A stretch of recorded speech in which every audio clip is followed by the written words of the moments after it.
পাকিস্তানের রেলমন্ত্রী বলেছেন ১৩০টিরও বেশি পরমাণু ক্ষেপণাস্ত্র এমনি এমনি সাজিয়ে রাখা হয়নি। আবার ভারতেরও আছে সদেরেক পরমাণু অস্ত্র। কাশ্মীর ইস্যুতে আবারও মুখোমুখি দুই পারমাণবিক শক্তিধর দেশ। প্রতিদিনই খবরের শিরোনাম, যুদ্ধ হবে নাকি হবে না, দুই দেশের রাজনীতিবিদদের পাল্টাপাল্টি হুমকি। দর্শক আর পাঠকদেরও তুমুল উত্তেজনা, কিন্তু প্রশ্ন একটাই, যুদ্ধ লাগলে জিতবে কে? ভারতের 14 লাখ সেনা, ৪,৫০০-এরও বেশি ট্যাঙ্ক, ২৩০টিরও বেশি যুদ্ধ বিমান।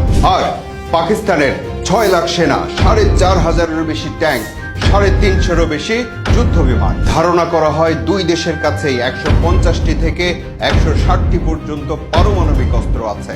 ধ্বংসের জন্য অবশ্য এতগুলো পারমাণবিক অস্ত্রের প্রয়োজন হয় না, একটি যথেষ্ট হতে পারে। তবে শুধু সংখ্যার তুলনা নয়, যুদ্ধের হারজিত নির্ভর করে কৌশলের উপরও।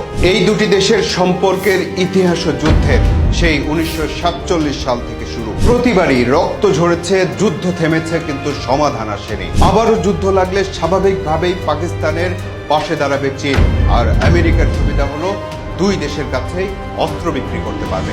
এবার বলুন তো, আসলেই কি যুদ্ধ লাগবে? আমার মনে হয় না। খুব বেশি হলে ২-৪ দিন বিক্ষিপ্তভাবে এদিক ওদিক হামলা হবে, তারপর থেমে যাবে। আপনি কি মনে করেন?